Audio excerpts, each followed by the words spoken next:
My mother always told me to stay away from Jamie Robert Mitchum. Maybe I should have listened to her. I guess I really didn't understand why at the time. I guess children are more trusting. Sure, he was strange. Anybody could see that. Jamie was the type of kid to play with a magnifying glass on the blacktop during recess. He wore the early loss of his mother on his sleeve and the bruises from bouts with bullies on his arms. Jamie fought with everybody. He fought with the teachers. He fought with whatever parental figures stumbled through the door of his house that week. I think he would fight a dog if it looked at him the wrong way. But good friends were hard to come by at the time. We were two dorks destined to stick by each other's side. My strongest memory of him begins in the 5th grade, on the day they found Maggie Hanaway's body buried behind the schoolyard. Or more accurately, the day Jamie found her body behind the schoolyard. We were playing cowboys and Indians at recess. Same as any day. Jamie always insisted on being the cowboy. His interpretation of the rules included chasing me around the schoolyard with a weaponized tree branch at the ready. Offensive stuff, I get it, even for back then. At one point, Jamie cornered me towards the back of the property. We were up against some fencing that separated us from the woods, and I thought I was done for. I thought I was finished. It would not be the first time Jamie took the game a little too seriously by beating the hell out of me. The kid thrived on violence. He lifted the branch over his head. He laughed at me, cowering with a maniacal fake laugh that seemed almost too real to be false. But just before he took a swing, Jamie stopped and pointed toward a pricker bush behind me. "Let's go touch it." I'll never forget the callousness in his voice. The kid didn't seem concerned. He didn't seem scared. He didn't try to get the teachers. He just pointed lazily, almost uninterested, at the stack of human remains just 3 feet behind my right shoulder. I looked at it. I wish I hadn't. The woman was sliced down the center of her torso, from the top of her chest to the bottom of her stomach. It almost looked like something you might see in an autopsy room. Small little stab injuries spread out through her abdomen and midsection. Her face appeared swollen and disfigured. I turned away and vomited. "Don't be a baby," he said. "It's just a body. Let's go touch it." Before I could take any more, I screamed, and somebody ran and got Miss Abernathy. The rest of that day remains a blur. The police investigation took months. I remember that part as vividly as yesterday. They talked to Jamie. They talked to his dad. They even talked to his dad's girlfriend, and almost anybody he made contact with on a day-to-day basis. My parents were even interrogated. We did not know why at the time, but we found out when the police announced a break in the case. Maggie spent her last night alive in the Mitchum house.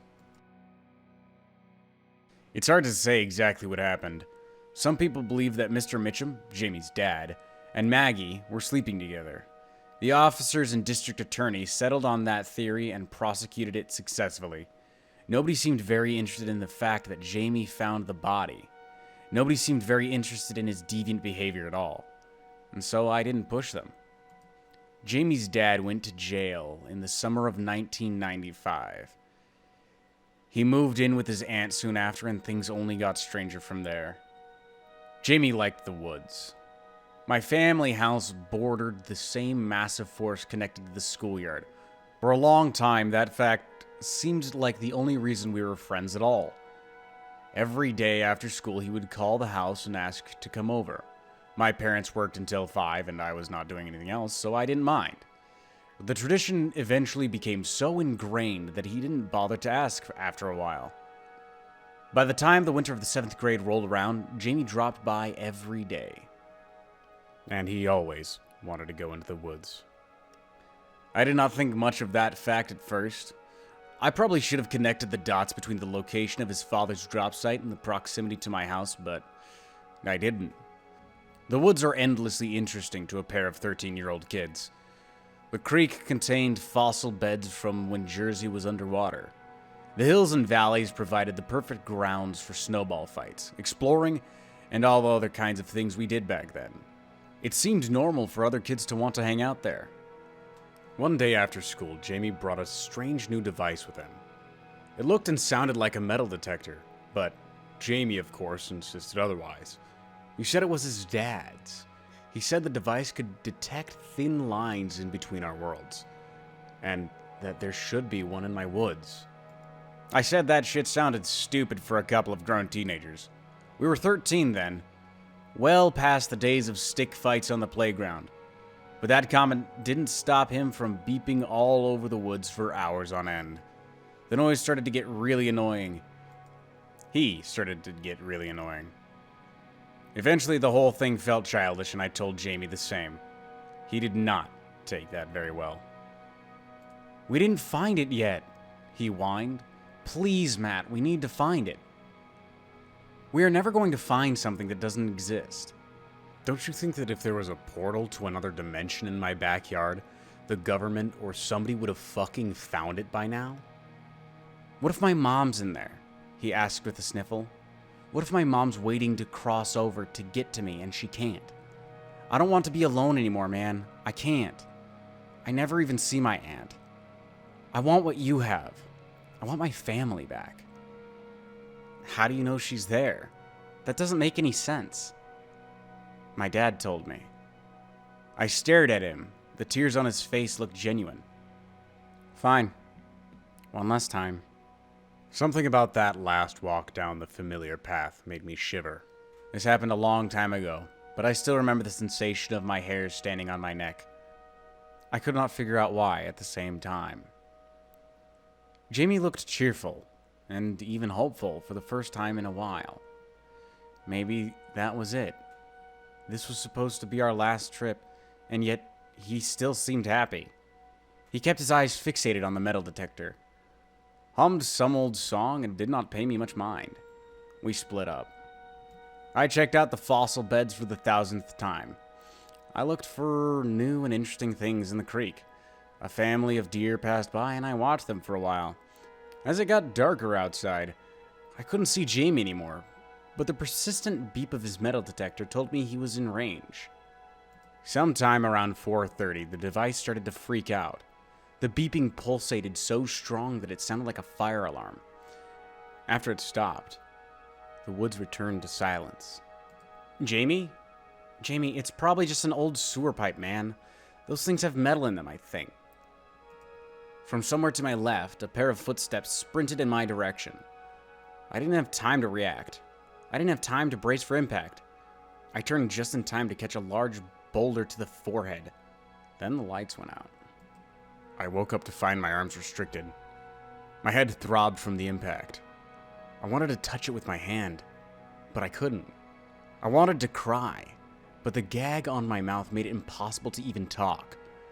I wanted to stare my former friend down, but the blindfold made it impossible to see. "Dude, what the fuck?" I mumbled groggily. "What the fuck?" Jamie laughed. "I found it! I fucking found it! I can't believe I fucking found it!" I tried to argue with him. I tried to tell him to untie me, but he ignored me. "My dad thought he found it. He used to come out to these woods every fucking night looking for it, but he was wrong." A knife entered my abdomen. I can still feel the way that sharp blade cut effortlessly into my belly. In, then out. I screamed. "I have to do this. You know that, right?" "I don't want to. Not really. I'd rather take somebody like our English teacher. But who knows if there's time? I can feel her here. Can't you?" Jamie stabbed me again. I started to lose the will to fight. Dad told me all the rules. Just before he left. One life for one. And we will finally be a family again. It's all it takes. A sacrifice. That's all the devil wants. The rope around my wrists was loose, so that's why he always kept a backpack. Rope, blindfold, tape. He planned this. The rope around my wrists was loose. My blood-sapped brain repeated. "Don't worry about dying," he continued. "Your parents are old. You'll see them again in 20 years. That'll probably be as quick as turning off a light over there." He stabbed me again. Lighter this time. More like a scratch, as if he felt bad doing it. I turned my hand to the right, and then to the left. I shimmied as much as possible, without giving away my intention. After a moment, I reached for the shitty knot with my free fingers and pulled it loose. The rope fell free by my feet, and I did not give Jamie the chance to react. My right fist flung towards his face with every inch of muscle and strength remaining in my body. It connected with his jaw. My left followed a minute later, and in seconds, Jamie was on the ground.